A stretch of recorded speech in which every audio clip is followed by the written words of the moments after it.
50 వచనం ఒకసారి చూద్దాం. వాక్యం ఇది కాదు.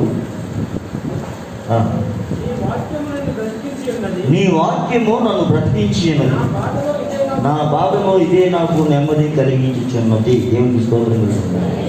చిన్న ప్రార్థన చేద్దాం. ప్రియమైన దేవా, నీకు వందనాలు, స్తోత్రాలు చెల్లిస్తున్నాను. నీ వాక్యము నన్ను బ్రతికిస్తూ ఉంది, నా బాధల్లో నెమ్మదిని కలుగు చేస్తూ ఉంది. అట్టి నీ వాక్యముతో నన్ను మమ్మల్ని నింపమని, మీరే మహిమ పొందమని క్రీస్తు యేసు నామములో ప్రార్థించి వేడుకుంటున్నాం తండ్రి. ఆమేన్. హల్లెలూయా.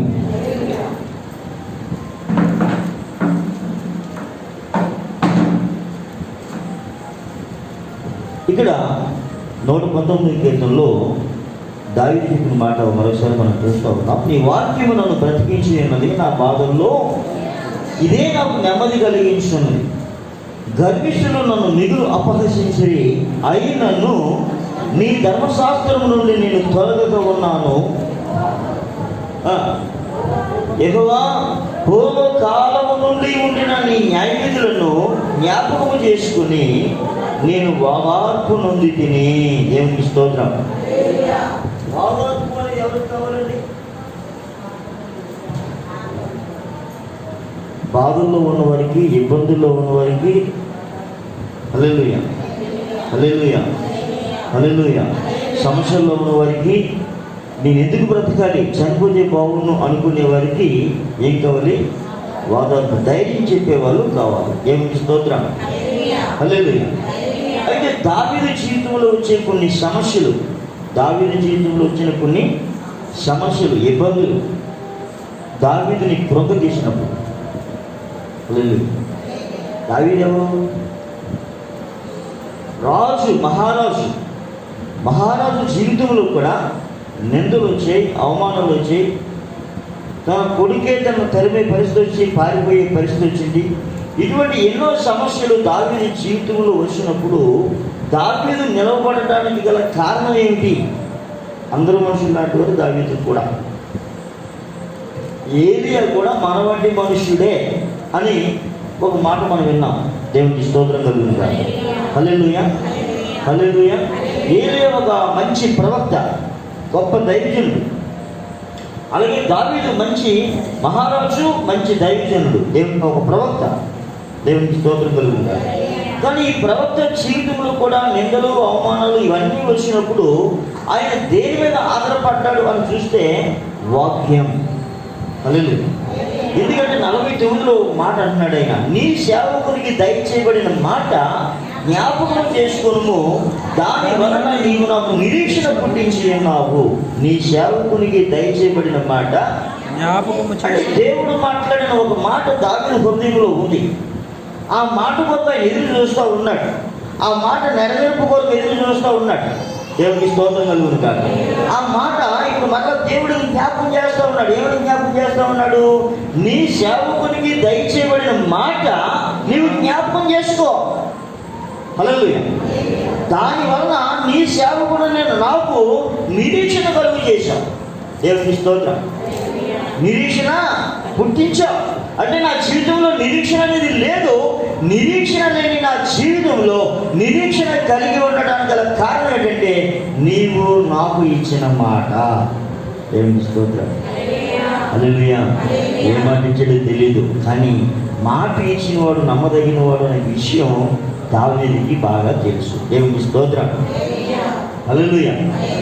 ఇంకా ఏమన్నాడమ్మా?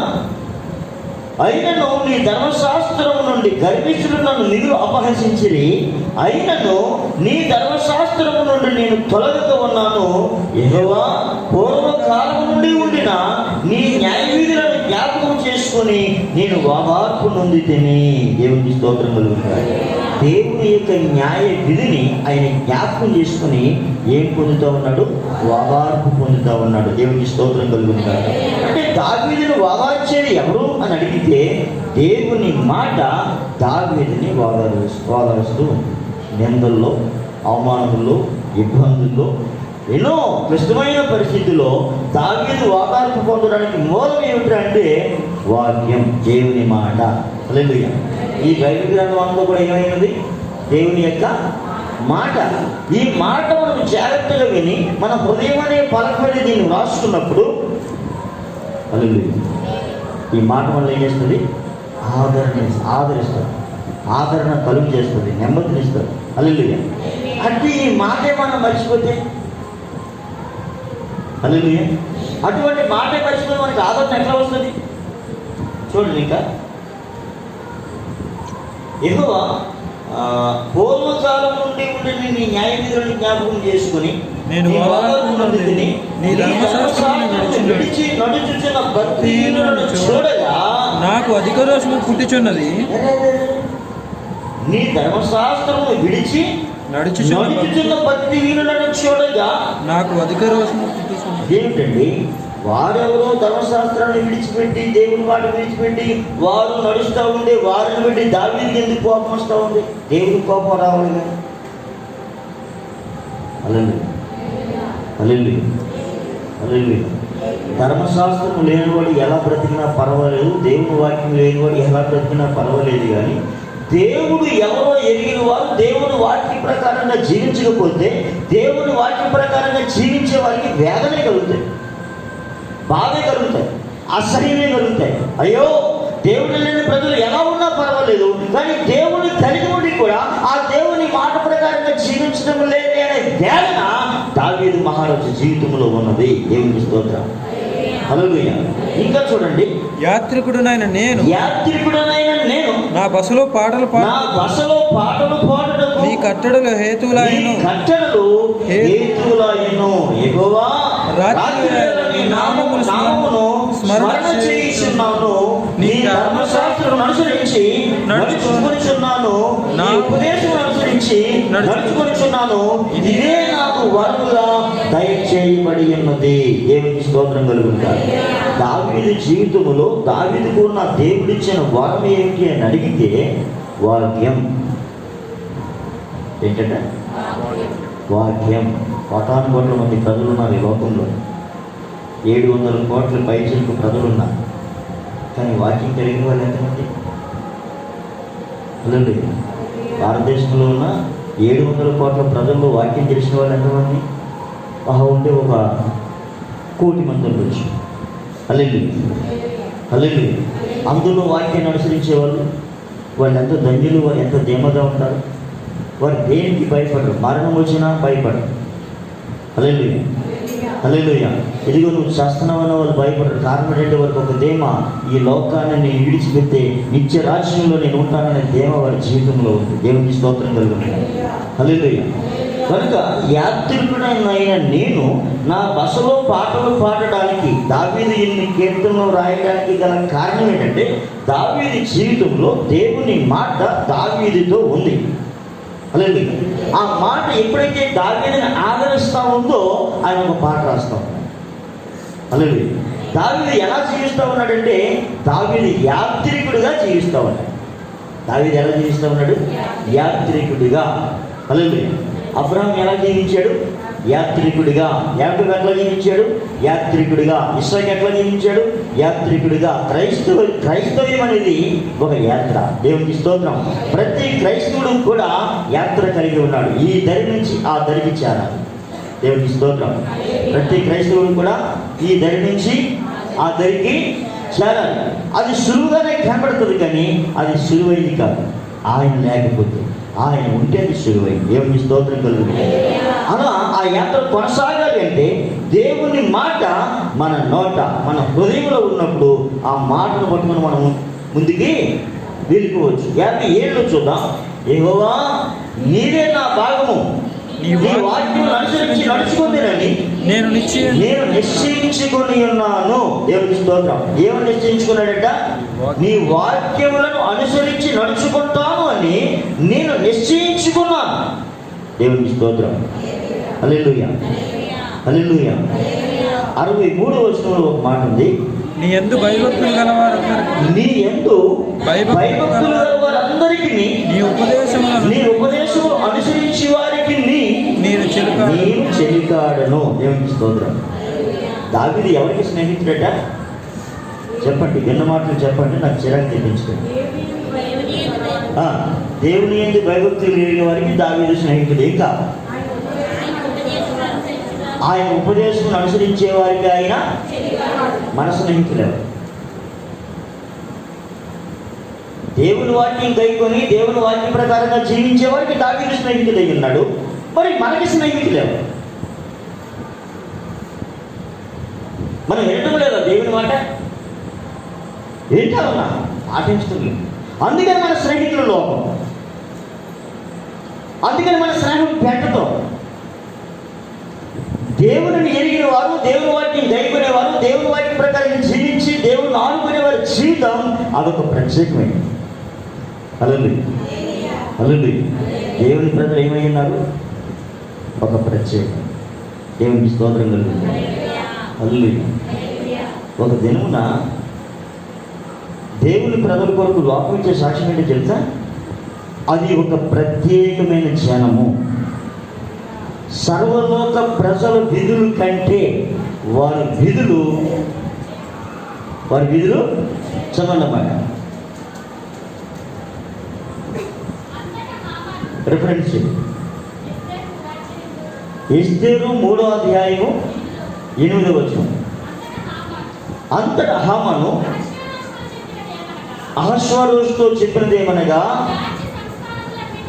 నీ రాజ్య సంస్థానములన్నిటి యందు ఉండు జనులలో ఒక జాతి వారు చెదరి ఉన్నారు. వారి విధులు నీకు దొరికిందో దొరకలేదా? అమ్మ మళ్ళీ చెప్పమ్మా రెఫరెన్స్. ఎస్తేరు గ్రంథం 3వ అధ్యాయం 8వ వచనం. వారి విధులు సకల జనముల విధులకు వేరుగా ఉన్నవి. వారు రాజు యొక్క ఆజ్ఞలను గైకొని వారు కాదు. కాబట్టి వారిని ముట్టడించుట, వారిని వండడించుట రాజునకు ప్రయోజనకరము కాదు. అంటే వాళ్ళు ఏం చేయాలి? ఇప్పుడు చంపేయాలి. ఏం చేయాలి? ఎవరిని చదువుతామా? పక్కింటి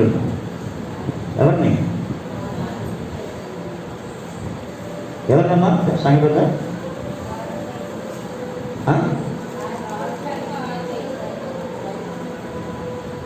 దేవుని మాట ప్రకారంగా జీవిస్తూ ప్రత్యేకముగా ఉన్న ఆ జనాన్ని చంపేయాలి.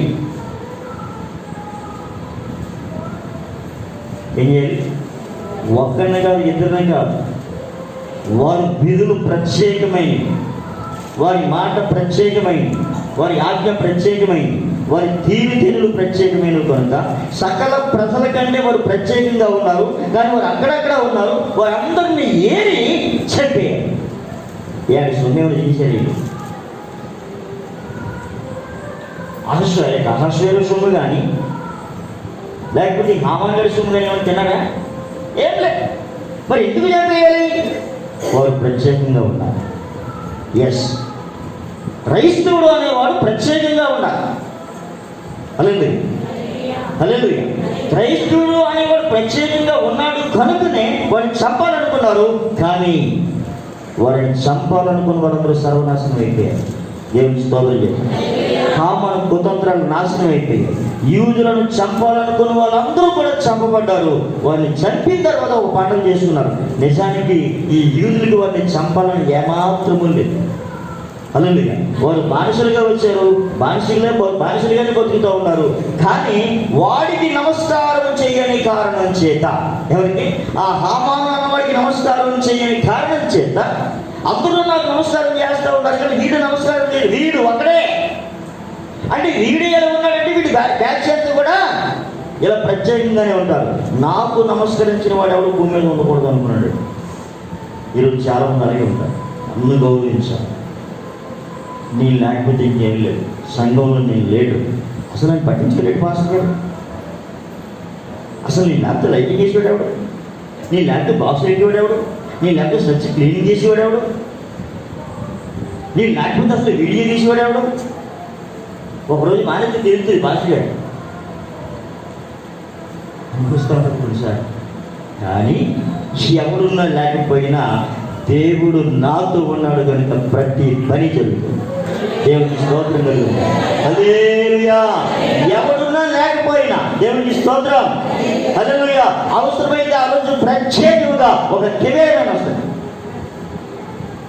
హల్లెలూయా, హల్లెలూయా, హల్లెలూయా. ఎందుకంటే ఇది మహాదేవుని పని. దేవునికి స్తోత్రం. ఎవడి మీద ఆధారపడడం, ఎవడికి చేయి చేర్చడం, ఎవరికి దండగట్టడం, ఒరే బాబు నువ్వు లేకపోతే జరగదురా నువ్వుగా తింపబడదు. దేవుడు నీకు అప్పగించిన పనిని నువ్వు చేస్తే అది నీకు ఘనత. దేవుడి సన్నిధిలో ఈ వస్తువులు తీసి ఇక్కడ పెట్టడము దేవుడు నీకు ఇచ్చిన ఘనత. లేకపోతే దేవుడు పెంటోడికి దేవుడి సన్నిధిలో వస్తువులు ముట్టుకున్నారు నీకు నాకు ఎక్కడ. హల్లెలూయా, హల్లెలూయా. చాలా మంది అనుకుంటారు నేను చేయకపోతే నువ్వు చేస్తే ఇంకొకటి చేస్తావు. దేవునికి స్తోత్రం కలుగుతుంది. హల్లెలూయా, స్తోత్రం చెప్పండి. చాలా మంది బాధగా ఉంది. హల్లెలూయా. క్రైస్తవుడు ఎప్పుడైతే ప్రత్యేకంగా ఉంటాడో దేవుడు వారితో ఉంటాడు కనుక వారికి ఈ లోకమే భయపడదు. లోకానికి వీరు భయపడరు, వీరికి లోకం భయపడుతుంది. ఎట్లా మీకు చూపిస్తాను నేను. ఆదికాండం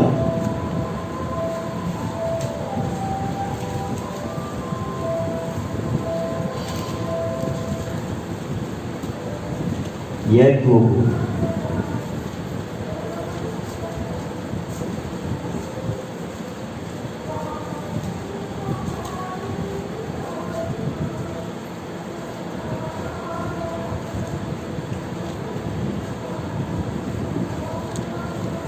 దీన ఎప్పుడైతే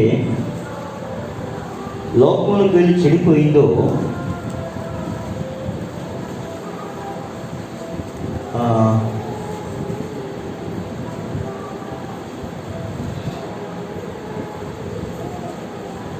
నమ్మి నమ్మి మనుషులను నీవు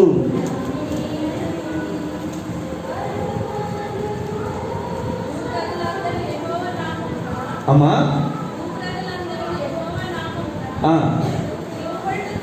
తిరుబడులు చూచి భూప్రజలందరూ అమ్మగా ఎక్కడ చదివారు? నేనే కాండం చెప్పాను, ఆది కాండం చెప్పాను. దేవునికి స్తోత్రం కలుగుతుంది కాదు. హల్లెలూయా, హల్లెలూయా. నమ్మి నమ్మి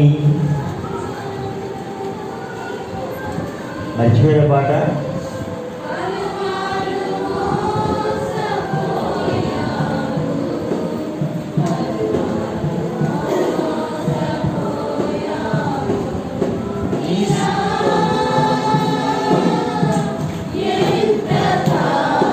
కష్టపడుతున్నారా?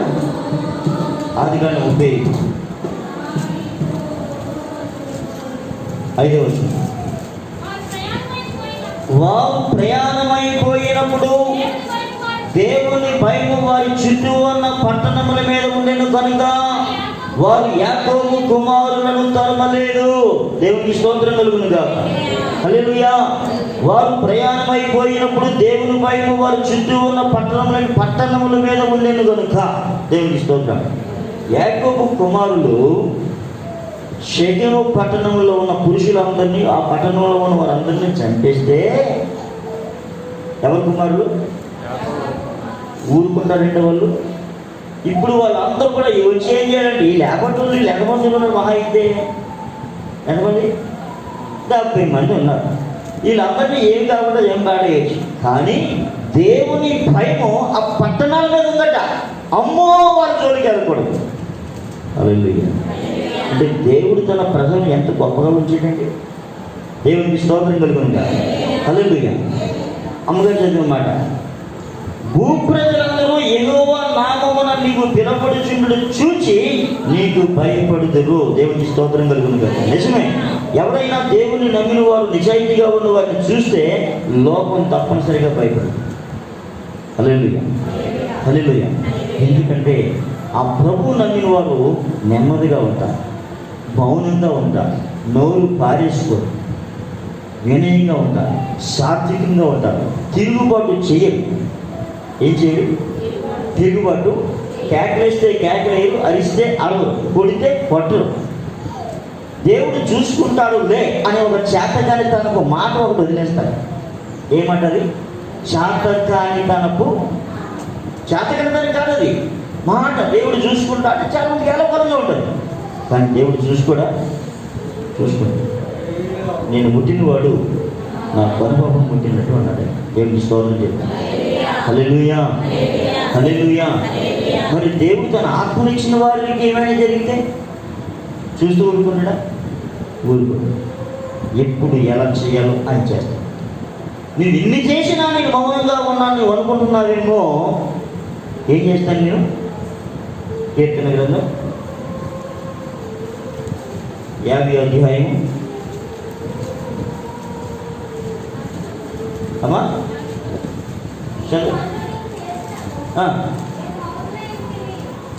ఇన్ని కార్యములు అక్కడే తేడా వచ్చేస్తుంది. అక్కడే తేడా వచ్చేస్తుంది.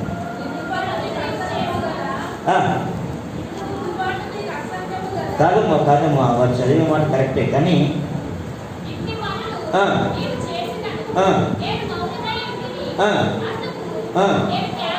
అది ఎక్కడనే కంటిన్యూ చేయాలన్నమాట.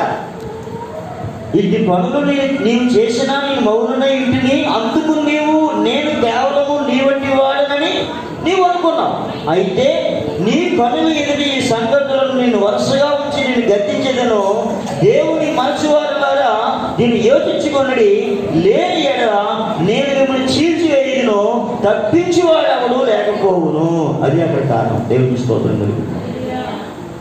కనుక దేవుని నమ్మిన వాడు ఎట్లా ఉండాలి? నేను సాత్వికుడను, దేన మనసు కలిగిన వాడను కనుక మీ మీద నా కాడి ఎత్తుకొని నా దగ్గర నేర్చుకోనండి. ఏం నేర్చుకోవాలి? సాత్వికం నేర్చుకోవాలి, మాట పడడం నేర్చుకోవాలి, నింద పడడం నేర్చుకోవాలి, అవమానించబడడం నేర్చుకోవాలి, భరించడం నేర్చుకోవాలి. ఇవన్నీ కూడా యేసుప్రభువు చేసిన పని ఇదే. ఆయన ఎవరు ముఖం మీద ఉమ్మేశారని ఇలా చూడలేదు. చూస్తాడు ఏమైపోను ఆ నాశనోడు కదా ఈ ఉద్దేశం. వాడు తప్పు తెలుసుకోవాలి. పక్కలో పొడిచాడు కదా నీకు ఇలా చూడలేదండి. చూస్తాడు అయిపోను. పక్కలో పుడితే ఎన్న నీళ్ళు వచ్చి ఆడి తల మీద పడతాడు, కళ్ళు వచ్చేయబెట్టు ఆ గుడ్డుడికి. ఆడన్నీ తెలుసుకున్నాడు. దేవుని నిజంగా దేవుని కుమారుడు అంటూ ఉన్నాడు. దేవునికి స్తోత్రం. అంటే ఆయన చూపు ద్వారా కొంత ఆశీర్వాదం పొందుతూ ఉన్నారు ప్రజలు. దేవునికి స్తోత్రం. అదేవిధంగా క్రైస్తవుని యొక్క మౌనము ప్రజల జీవితాల్లో మంట కలుగు చేస్తాడు. దేవునికి స్తోత్రం. దేవుడే మంట కలుగు చేస్తాడు. హల్లెలూయా. కనుక దేవుని మాట మన జీవితంలో ఎప్పుడైతే ఉంటుందో, దేవుని మాట ఎప్పుడైతే మన జీవితంలో ఉంటుందో, హల్లెలూయా, మనం దేనికి కూడా ఏం చేయము? భయపడం. అయితే దేనికి భయపడాలంటే దేవుడి సన్నిధి మన నుంచి దూరం అయిపోతే భయపడాలి. ఎప్పుడు భయపడాలి? దేవుడి సన్నిధి మన నుంచి దూరం అయిపోతే. ఎప్పుడు దూరం అయిపోతాయి? ఇస్తే నాకు నువ్వే బాగా తేడాగా ఉన్నావు, అందుకే నేను చూస్తూ ఉంటాను. కోపడికి గోపు వాసిపోతుంది. చెప్పమ్మా, చెప్పు. ఏమడిగాను నేను? ఎప్పుడు దేవుడు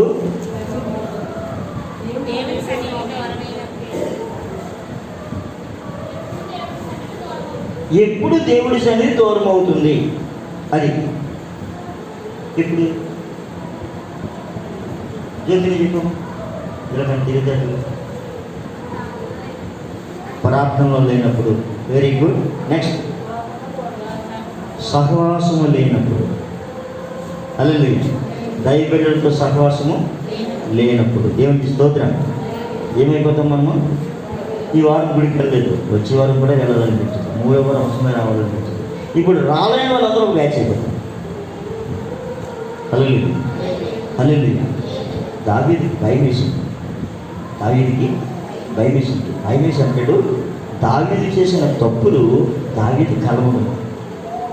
దావీదు చేసిన తప్పులు దావీదు ఎలాంటోడు? నీ పేరేంట?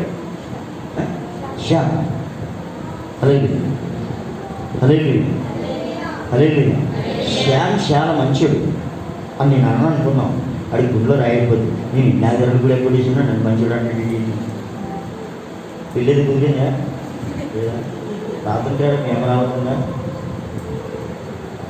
నువ్వు కనపట్లేదు కదా, నువ్వు దేవుడు ఎక్కుతాం అనుకున్నాను. తొక్కుతున్నారు నేను కూడా అలాంటిదే మేము. స్తోత్రం.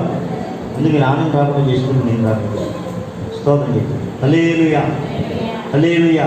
కూడా మీ అమ్మంగా మీ అర్థమ్మంగా ఇక్కడ మొహం మూసేసుకోకమ్మా. స్తోత్రం. ముసుగు తల మీద వేసుకో, మొహం మీద కాదు. హల్లెలూయా, హల్లెలూయా, హల్లెలూయా. హల్లెలూయా. చెప్పండి. సహవాసం దూరమైనప్పుడు దేవునికి ఏమవుతాం? అయితే ఈ విషయం దావీదుకి అర్థమైపోయింది. దావీదు ఎప్పుడైతే పాపంలో పడ్డాడో ప్రార్థన చేయడానికి మనసు రావట్లేదు. పాపం చేసిన వాళ్ళు ఏం చేయరు? ప్రార్థన చేయరు, సహవాసం. దేవునికి స్తోత్రం. అంతే, దావీదు మనసును పట్టుకుని కుదిపేస్తూ ఉంది. అప్పుడు ఏడడం ప్రారంభించాడు. ఎలా ఏడుస్తున్నాడు అంటే ఎలా ఏడుస్తున్నాడు రా దావీదు? నువ్వు ఒక రైతు. దావీదు ఎలా ఏడుస్తున్నాడు అంటే నన్ను కరుణించండి. నా పడక కన్నీటిలో కొట్టిగిరిపోయేలా ఏడుస్తూ ఉన్నాడు. నా పరుపు తేలిపోతుందట, నా పరుపు తేలిపోతుంది అన్నాడు ఆయన కన్నీటికి. దేవునికి స్తోత్రం. మనము గ్లాసులు కన్నీళ్ళు గార్చే ఏమి గ్లాసులు కన్నీళ్ళు గార్చి ఎంత ప్రార్థన చేస్తున్నాం అనుకుంటాం. హల్లెలూయా. ఎవరైనా కాల్చారా గ్లాసులు కన్నీళ్ళు? గ్లాసులు టీ గ్లాసులు కాల్చలేదు కానీ ఎంతో ప్రార్థన చేస్తాం అనుకుంటాం. దేవునికి స్తోత్రం.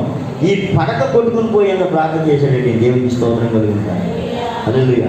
అక్కడితో ఆగిపోలేదండి. ఆయన అంటాడు కదా, ఎంత భయం అయింది. 55వ కీర్తన,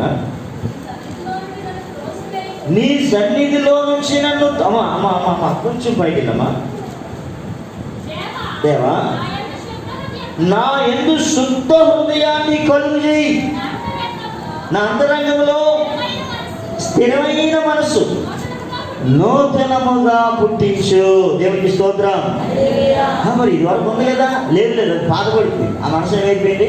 అది పాత మారు మనసు. ఇప్పుడు కొత్త మారు మనసు కావాలి. అలా మారు మనసు ఎన్నిసార్లు పొందుతారమ్మా? ప్రియాంక, ఎన్నిసార్లు పొందుతారు మారు మనసు అసలు?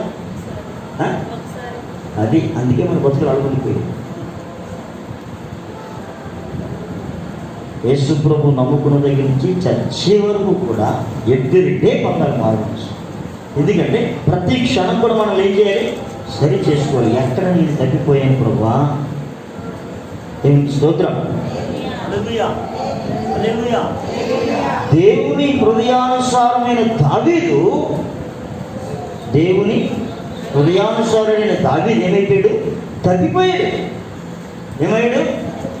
తుచ్చమైన శరీరం కదండి ఇది, తుచ్చమైన కళ్ళు కదా ఇది, ఉప్పు కారం తిన్న బాడీ కదండి. హల్లెలూయా. నిద్రపోతున్న శ్రావతి, ఏ బాడీ ఇది? ఉప్పు కారం తిన్న బాడీ కదా, ఇది తగ్గిపోతూ ఉంటుంది. దీన్ని ఎప్పుడు కూడా ఏం చేయాలి? సరి చేయాలి. అందుకని మళ్ళీ ఆయన సన్నిధిలో ఏం చేయాలి?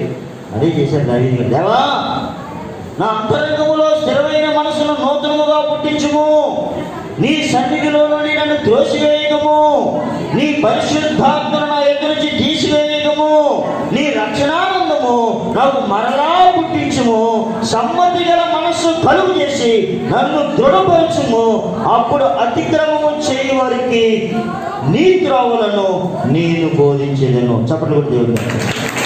హల్లెలూయా. మన జీవితంలో మార్పు లేకుండా, మన జీవితంలో స్థిరత్వం లేకుండా, మన జీవితంలో రక్షణానందము లేకుండా ఇతరులకు ఏం చెప్తాం? మన దేవుడు గొప్పడే, కానీ గొప్పడైన దేవుణ్ణి కొంచెం కింద మంచం కింద కప్పెట్టడం గల కారణం ఏంటంటే మనము కరెక్ట్గా లేదు. దేవునికి స్తోత్రం. హల్లెలూయా. హల్లెలూయా. నా ప్రియమైన తల్లి వైద్యులు గట్టిగా చెప్పు. హల్లెలూయా.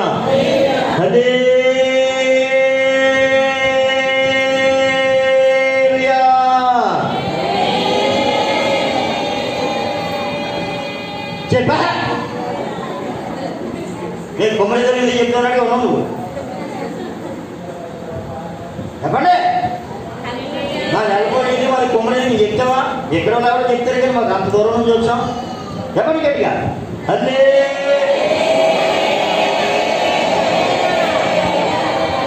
ఎందుకు అలగలుగుతారు? స్తోత్రం చెప్పండి. హల్లెలూయా. హల్లెలూయా. నీవు బోధిస్తే పాపులు నీ తట్టు తిరుగుతారు. దేవా, నా రక్షణకర్తవకు దేవా, రక్తాపరాధం నుంచి నన్ను విడిపించుము, అప్పుడు నా నాలుక నీ నీతిని గురించి ఉత్సాహగానం చేయును. దేవునికి స్తోత్రం. హల్లెలూయా. ఇంత పడిపోయిన దావీదు ఇంకొకరి కాలాన్ని తెచ్చుకున్న దావీదు ఎన్ని నీతి కబుర్లు చెప్తున్నట్ట అంటే అవును, కానీ దావీదు పడిన పశ్చాత్తాపం మీకు ఎవరు కూడా పడలేదు. ఎలాంటి వాడినైనా ఎలాంటి పాపమునైనా కడగగలిగిన శక్తి యేసు రక్తములో ఉంది. దేవుడు ఒక్కడే మన పాపాలని క్షమించేవాడు, కడుగువాడు. హల్లెలూయా, హల్లెలూయా. చూడండి యెషయా గ్రంథం 1వ అధ్యాయం 15వ వచనం చూడండి.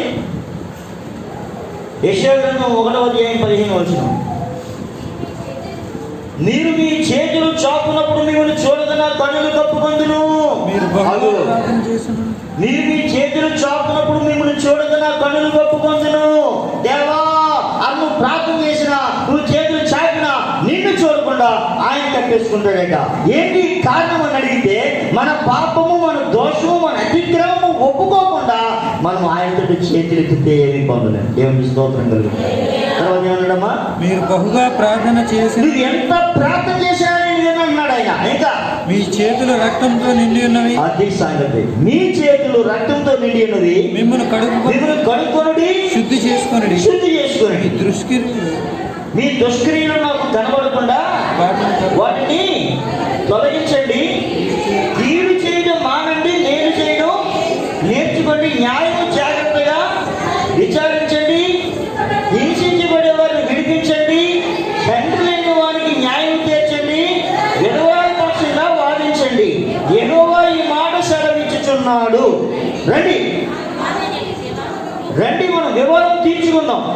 మీ పాపములు రక్తము వలె ఎర్రవైనను అవి హిమము వలె తెల్లబడును. కెంపు వలె ఎర్రవైనను అవి గొర్రెమచ్చి వలె తెల్లబడును. మీరు సంబంధించిన మాట విని ఎడల మీరు భూమి యొక్క మంచి పదార్థములను అనుభవిస్తారు. సంబంధముగా తెరబడితే నిశ్చయంగా మీరు కట్టం పాలవుతారు. యెహోవా ఇలాగే సెలవిస్తా ఉన్నాడు. ఇలాగే, ఇంకోలా చెప్పట్లేదు. ఒకసారి ఒకలాగా, ఇంకోసారి ఇంకొకలాగా చెప్పట్లేదు ఆయన. దేవునికి స్తోత్రం. మీరు సమ్మతించి మీ పాపాలు ఒప్పుకొని, అవును ప్రభువా మీ తప్పు చేసాం, మీ పాపం చేసాం, మమ్మల్ని క్షమించని చెప్పి ఎవరైనా ఈ సన్నిధిలో ఒప్పుకుంటారో, మీరు సంబంధించిన మాట వింటారో భూమి యొక్క మంచి పదార్థాలు మీరు అనుభవిస్తారు. ఒకవేళ తిరుగుబాటు చేస్తే మీరు కట్టం పాలవుతారు. యెహోవా ఇలాగనే సెలవిస్తున్నాడు. కాబట్టి రండి, మనం వివాదం తీర్చుకుందాం. తండ్రి లేని వారికి న్యాయం చేయండి. విధవరాల పక్షంగా వాదించండి. దేవునికి స్తోత్రం కలుగును గాక. న్యాయము జాగ్రత్తగా విచారించండి.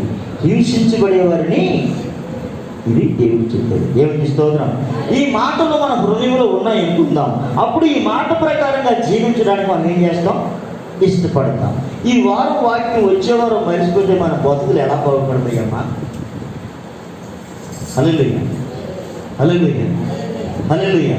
నీకు ఇవ్వబడిన మాట అది ఒక వరం. ఆ వరాన్ని నువ్వు ఎక్కడో పాడేస్తే నువ్వు ఎట్లా బాగుపడతావు? ఎంత కాలమైనా వస్తావు వెళ్తావు, కానీ నీ వరం ఎవరికి ఉపయోగం ఉండదు. దేవునికి ఉపయోగం ఉండదు, సమాజానికి ఉపయోగం ఉండదు. ఎవరికి ఉపయోగం లేని బ్రతుకు బ్రతికితే ఏంటి, చేస్తే ఏంటి? స్తోత్రం చెప్పండి. హల్లెలూయా. మీరు ఫలించి అభివృద్ధి పొంది విస్తరించి పిల్లలు ఏమన్నా. హల్లెలూయా, హల్లెలూయా. ఈ సువార్త సకల జనులకు తెలియజేయను. ఈ సువార్త రక్షణ సువార్త. దేవునికి స్తోత్రం. హల్లెలూయా, హల్లెలూయా. రక్షింపబడిన వారు అనేకులకు ఆశీర్వాదకరంగా ఉంటారు. రక్షింపబడిన వారు నెమ్మదిగా ఉంటారు. రక్షింపబడిన వారు సుఖంగా ఉంటారు. రక్షింపబడిన వారు దీవెనకరంగా ఉంటారు. దేవునికి స్తోత్రం కలుగుతారు. హల్లెలూయా. కనుక దేవుని మాట, దేవుని మాట, పెద్దల మాట చెడ్డకు అంతే. హల్లెలూయా. మరి దేవుని మాట, దేవుని మాట బంగారపు పండ్ల వంటి చిత్రమైన వెండి పళ్ళెంలో ఉంచబడిన బంగారు పండ్ల వంటిదట దేవుని మాట. దేవునికి స్తోత్రం. ఎప్పుడు ఈ మాట బంగారం గుర్తిస్తే, ఈ మాట బంగారం గుర్తిస్తే దేవునికి స్తోత్రం. బంగారపు నగలు కొనుక్కోవడానికి ఇష్టపడతాము, కానీ బంగారం వంటి మాటను ధరించుకోవడానికి ఇష్టపడము. అల్లు ఏమి ధరించుకోవాలని దేవుడు చెప్తా ఉన్నాడు? చదవండి అన్నమాట. దయను సత్యమును ఎన్నడూ నేను విడిచిపోనీయకము, వాటిని కంఠభూషణముగా ధరించుకో. ఏమి ధరించుకోవాలంటే గౌరీ కుమారి? దయ, సత్యము. హల్లెలూయా. ఈ రెండు జాయింట్. హల్లెలూయా. దయను సత్యమును ఎన్నడూ నిన్ను వాటిని కంఠభూషణముగా ధరించుకో. దేవునికి స్తోత్రం కలుగుగా. మనం ఏం ధరించుకోవాలి? దయ. హల్లెలూయా. మనం ఏం కలిగి ఉండాలమ్మా? దయ, సత్యం. దేవునికి స్తోత్రం చెప్పి. హల్లెలూయా. నేను వాక్యం చెప్పేటప్పుడు ఏం చెప్పాను? మరి ఇప్పుడు కిందేంటి అంటే ఈ రోజు నేను చెప్పే వాక్యం కాదు. స్తోత్రం. హల్లెలూయా. హల్లెలూయా అన్నట్టు చూస్తున్నాడు. ఇంకా వదలవా? మా ఆయన చూసినట్టు అన్నట్టు చూస్తున్నాం. నేను పంపిస్తాను. స్తోత్రం చేద్దాం. హల్లెలూయా. హల్లెలూయా. సరే, గతించిన వారంలో మనం కొన్ని మాటలు విన్నాం, కొన్ని అంశాలు, ప్రత్యేకమైన సబ్జెక్ట్స్. క్రైస్తవ జీవితాన్ని నాశనం చేసే కొన్ని గుణాలు. అమ్మా, ఇక్కడేమో ఎవరిని చెప్పాలని ఆధారపడుతుంది, నువ్వేమో అతని నుంచి మాట్లాడేస్తున్నావు. కొన్నిసార్లు ఏమో పాపం పార్వతి చెప్పాలనుకుంటుంది, ఈ లోపల ఎవరెవరు చెప్పేస్తున్నారు. కొన్నిసార్లు ఏమో కవిత చెప్పాలనుకుంటుంది, ఎవరొకరు చెప్పేస్తున్నారు. ఏమని చెప్పాలనుకుంటుంది, ఎవరొకరు. ఆవిడ బాగుంటుందమ్మా, మేము దూరం నుంచి వస్తున్నాం, మాకు ఏ మాట చెప్పనట్లని చెప్పని ఫీల్ అవుతూ ఉన్నారు. అమ్మ, ఇప్పుడు చెప్పండి, మీరు క్రైస్తవ జీవితాన్ని నాశనం చేసి కొన్ని క్యారెక్టర్లు చెప్పాను. గట్టిగా చెప్పారు, గట్టిగా చెప్పారు. ఇంటి దగ్గర మొగుడు మీద ట్యాక్ వేసిన గట్టిగా చెప్పారు. నేనేమనుకోండి, మనం ట్యాక్ లేని వాళ్ళు ఎవరు లేనట్టు ఉండరు. పెద్దవారు సీరియల్ అవుతుంది అన్నట్టు అలా అంటవద్దు కాదు, అన్ని ట్యాక్సే మ్యాక్సిమం. అదే పని చేసి ఇచ్చాడు, మన అనబెట్టలేదు. ఉండే కడుకో, మేము పని చేస్తున్నాం. ఇవేనండి పొద్దు నుంచి మేము అయిపోతున్నాం. పిల్లలతో పొద్దున్న లేచానా, మొహం గడిగానా, నాలుగు తీసుకున్నానా, తర్వాత మొహం గడిగానా, తర్వాత వంటగదిలోకి వెళ్ళానా, అంట్లు తోమానా, మళ్ళీ కళాయి వేసానా, నూనె వేసానా, అది వేడెక్కిందా, మళ్ళీ టిఫిన్ చేశానా, తిన్నానా, తక్కువ పెట్టి వెళ్ళాను, మళ్ళీ కడిగానా, మళ్ళీ బట్టలు ఉతికానా, పేద పని చేసి చెప్తున్నాం. ఏమో పని చేస్తున్నాం, అదే పెట్టేవాళ్ళం.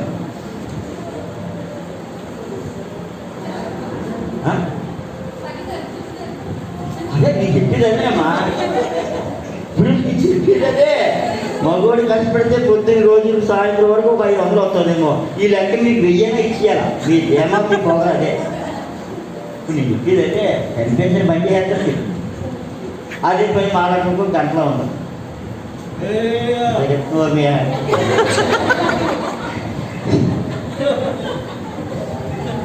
హల్లెలూయా.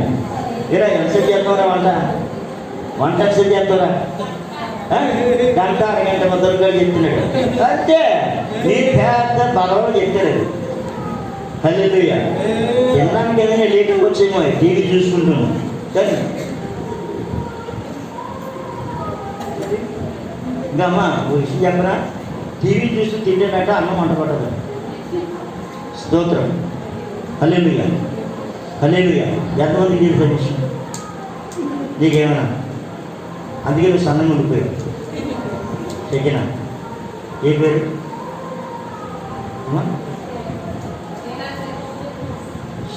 ఈ నేను సెకినా అన్నాను, ఆవిడకి సౌకిందండి. నన్ను ఎంత ఇబ్బంది పెట్టేస్తున్నారు. చాలామంది అంటారు, పాస్ గారు మా అబ్బాయికి దేవుడి పేరు పెట్టిందన్నారు. తీరా నేను పేరు పెట్టి ఏదో పేరు పెట్టిన తర్వాత మళ్ళీ స్కూల్లోకి వెళ్ళినంత ముందుకు పేరు ఇది అక్కడ ఆ పేరు ఇక్కడ ఈ పేరు నా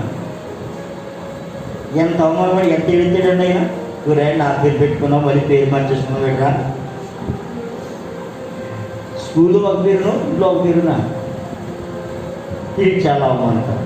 నేను మాట చెప్తున్నాను రాబోయే తరానికి, ఇంకా పిల్లలు కానీ వాళ్ళకి, మీరు దేవుడి సన్నిధిలో ఏ పేరు అయితే దైవాన్ని పెట్టమన్నారో స్కూల్లో కూడా అదే పేరు ఉన్నారు. ఎందుకంటే మీరు దేవుని నామములో ఉన్నారు కనుక మీకు వచ్చే ఆశీర్వాదాలు ఇదే. మీరు కులాన్ని కనుక పట్టుకున్నట్లయితే దేవుడి దగ్గర నుంచి వచ్చే ఆశీర్వాదాలు ఉండవు, కేవలం గవర్నమెంట్ నుంచి వచ్చే ఆశీర్వాదాలు మాత్రమే ఉంటాయి. దేవుడి దగ్గర నుంచి వచ్చే ఆశీర్వాదం ఉండదు. ఎందుకంటే దేవుడు ఆకాశం నుంచి ఇస్తాడు, అది మీరు పొందలేదు. కనుక ఎవరైనా మీ బిడ్డలకు పేరు పెట్టినప్పుడు దైవజనుడు ఏ పేరు పెట్టాడో ఆ పేరు కొందరు అంటారు మా తాతగారి పేరు మా అత్తగారి పేరు పెట్టుకున్నాం అనుకుంటున్నామండి, అందులో ఒక అక్షరం ఇందులో ఒక అక్షరం కలపండి అంటారు. ఇది కూడా మంచి అలవాటు కాదు. దేవుని స్తోత్రం. అలాగే ఒక పేరు దేవుని సన్నిధిలో నుంచి ఏ పేరు వస్తుందో ఆ పేరు.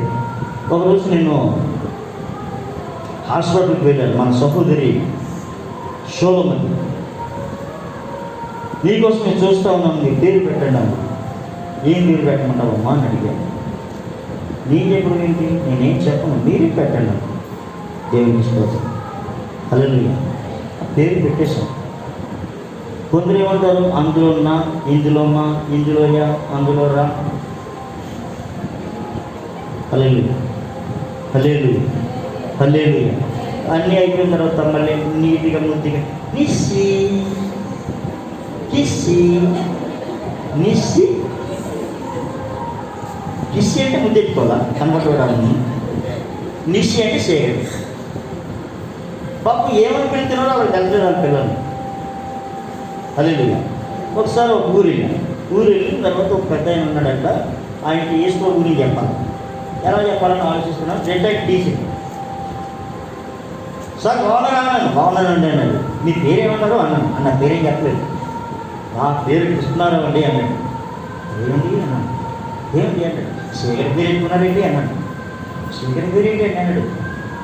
నెలకి ఎన్ని పక్షాలు అని అడిగాను. 2 అన్నాడు. ఏంటి చెప్పండి. కృష్ణపక్షము శుక్లపక్షము. కృష్ణపక్షం అంటే చీకటి రాజులు. మరి ఏం పేరు ఏంటి అని అలా ఉండిపోయాడు. మీ పెద్దలకు తెలియదు కదండి. ఇప్పుడు మీ పెద్దలు అయ్యడం చేసింది, మీ పెద్దలకు తెలియదు. హల్లెలూయా, హల్లెలూయా. మనకి తెలియక చాలా పేర్లు లేకుండా బుద్ధిగా ఉన్నాయి. కొన్ని ముద్దులేవు, ఒక పేర్లు, కొన్ని ముద్దు పేరు. ఇప్పుడు మా మోసే తన పిల్లలకి ఎత్తుకుంటూ ఉంటాడు. ఆ పిల్లలు అంటాడు, ఆ 7 గంటలు అమ్మాయి నీకేరా అంటాడు. ఎందుకు ఏడాలి అమ్మాయికి ఏది పిల్లలు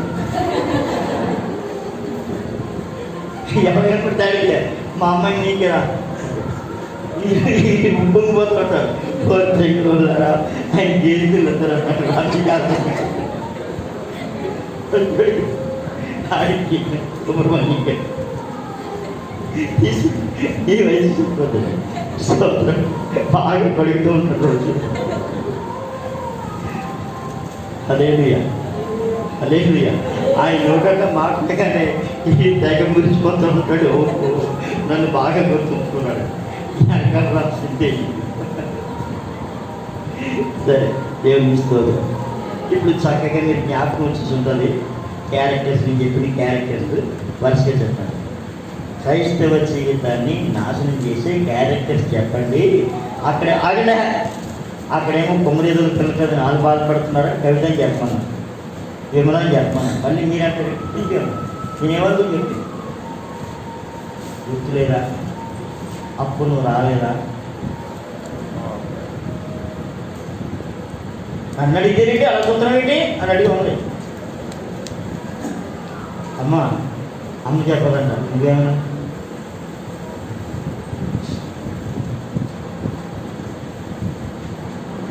అమ్మ విక్టోరియా అమ్మ పాపమా. సరే అమ్మా, ఆవిడ పాపమా, నువ్వేమంటావు పాపం అంటావు. వేరే చెప్పండి, నాకు వచ్చిన 6:30 గంటలకు పూజ అమ్మా.